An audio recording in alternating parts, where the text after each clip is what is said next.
Assalamualaikum warahmatullahi wabarakatuh. The Excellency itu Kiai Haji Muhammad Hasan Mutawakil Allah SHMM. Respectable to Dr. Abdul Aziz Wahabi MAG, Director of Zainul Hasan Islamic University.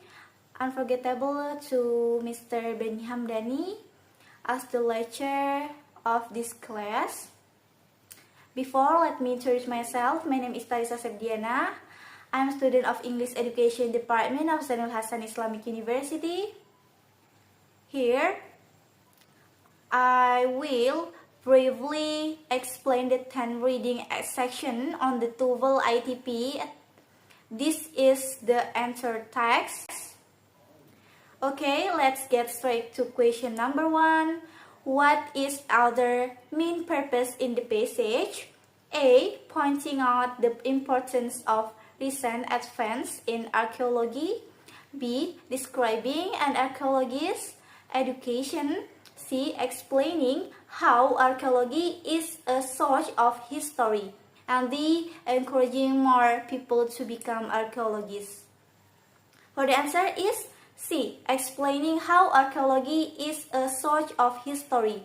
Di sini kita lihat paragraf yang pertama, archaeology is source of history, not just a humble auxiliary discipline. Di situ menjelaskan bagaimana sih arkeologi merekam perubahan manusia. Jadi fokusnya itu bukan mempromosikan profesi, bukan menjelaskan pendidikan arkeolog, bukan perubahan baru, tapi menjelaskan bagaimana arkeologi itu menjadi sumber sejarah. Number 2, the word discipline in line 1 can be best replaced by A. Student, B. Source, C. Order, D. Method. And the answer is B. Course. Pembahasannya di sini kita lihat pada baris pertama, yaitu yang tertulis archaeology is a source of history, not just a humble auxiliary discipline. Kata disiplin di sini merujuk pada bidang ilmu atau cabang studi akademik. Makna yang paling tepat untuk menggantikannya yaitu adalah course. Karena course di sini dalam konteks ini berarti bidang studi atau mata kuliah yang setara dengan disiplin. Number 3, the word it in line 7 refers to A. The record, B. The sum, C. Human behavior, D. Constitute. For the answer is the record. Pembahasannya di sini kita lihat pada baris ke-6 dan ke-7. The sum of this constitute is what may be called as the archaeological record, which it. Kata it di situ merujuk pada the archaeological record karena itu kata benda terdekat sebelumnya dan merupakan subjek yang sedang dibahas. Number 4, according to the passage, what does the archaeological record consist of? A. Spoken words of great historical significance. B. The fossilized result of human activity. C. Organic material. D. Ephemeral ideas. And for the answer is B. The fossilized result of human activity. Pembahasannya di sini kita lihat di baris ke-5 dan ke-6, yaitu archaeological data are all change in the material world resulting from human action of or more essentially the fossilized result of human behavior. Di sini udah terlihat jelas bahwa jawabannya itu the fossilized result of human behavior or activity. Number 5, the word they in line 12 refers to A. Scarab, B. Words, C. Tropes, D. Humans. For the answer is B. Words. Di sini kita lihat di line 12. Di sini kan yang ditanya kata they. Untuk mengetahui kata apa yang dirujuk oleh they, kita harus lihat kata benda jamak plural noun yang muncul sebelum di line 12. Kalau kita naik satu kalimat ke atas, yaitu line 10, di sini ada kata yaitu the word I utter and you heard. Di sini kata words adalah kata benda jamak plural yang paling dekat sebelum they. Number 6 in line 13, the press changed the course of history can be considered as a cause of different story in the past. B, a reference of curtains story. C, a change in the related history. D, a matter of history course. For the answer is C, a change in related history. Pembahasannya di sini kita lihat di teks line 13, frasa change the course of history digunakan untuk menggambarkan bahwa suatu peristiwa itu dapat membuat sejarah berjalan dengan cara yang berbeda. Frasa ini secara harfiah berarti mengubah jalannya sejarah, sehingga apa yang terjadi itu setelahnya tidak lagi sama seperti yang seharusnya terjadi. Karena maknanya adalah tentang perubahan dalam sejarah, jadi pilihannya itu yang paling tepat adalah C, yaitu a change in related history. Pilihan A itu tidak tepat karena hanya berarti sebuah referensi sejarah, bukan perubahan sejarah. Pilihan B juga tidak sesuai karena tidak ada hubungannya dengan waktu kronologis. Sementara pilihan D mengarah pada kelas pelajaran sejarah yang jelas bukan maksud dari frasa tersebut. Number 7, which of the following is not mentioned as an example of an organic material? A, stone. B, wool. C, grass. D, hair. For the answer is A, stone.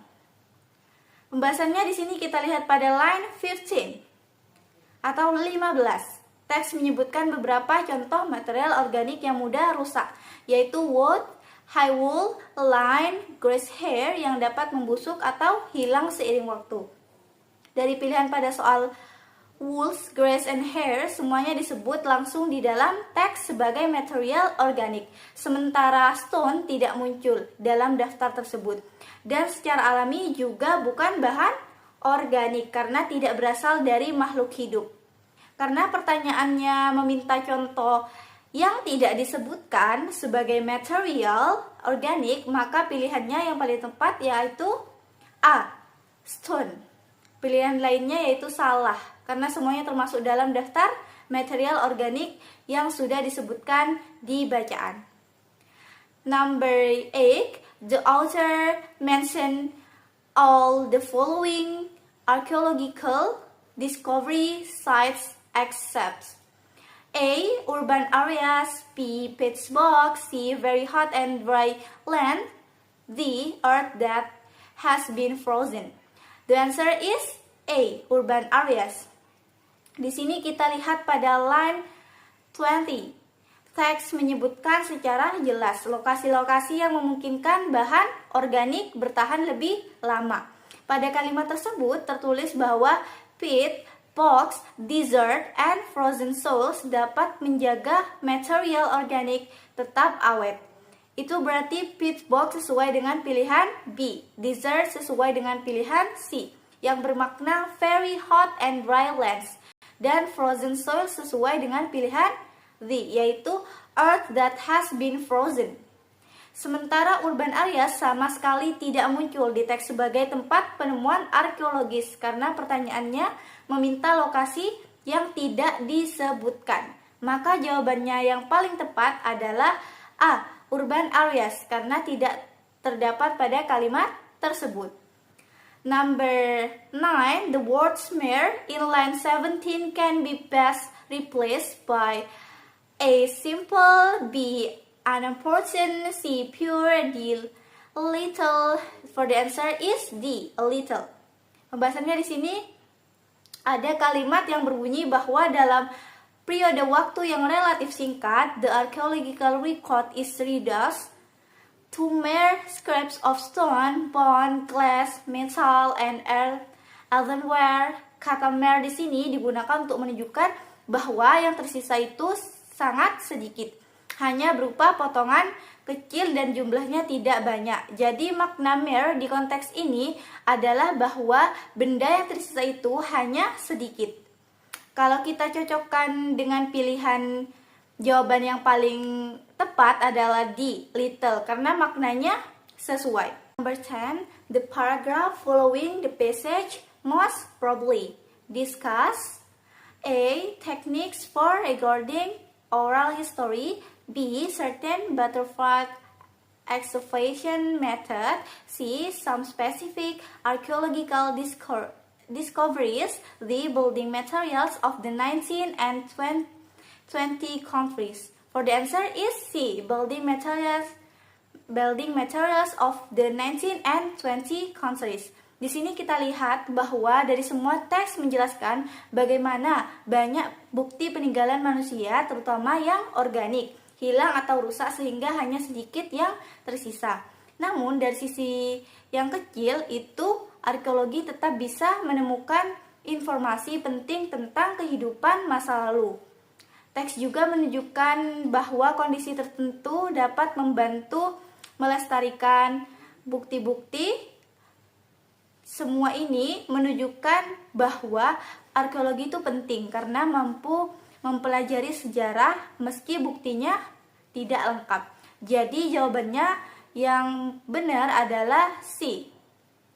Oke, I think enough from me. Thank you. Wassalamualaikum warahmatullahi wabarakatuh.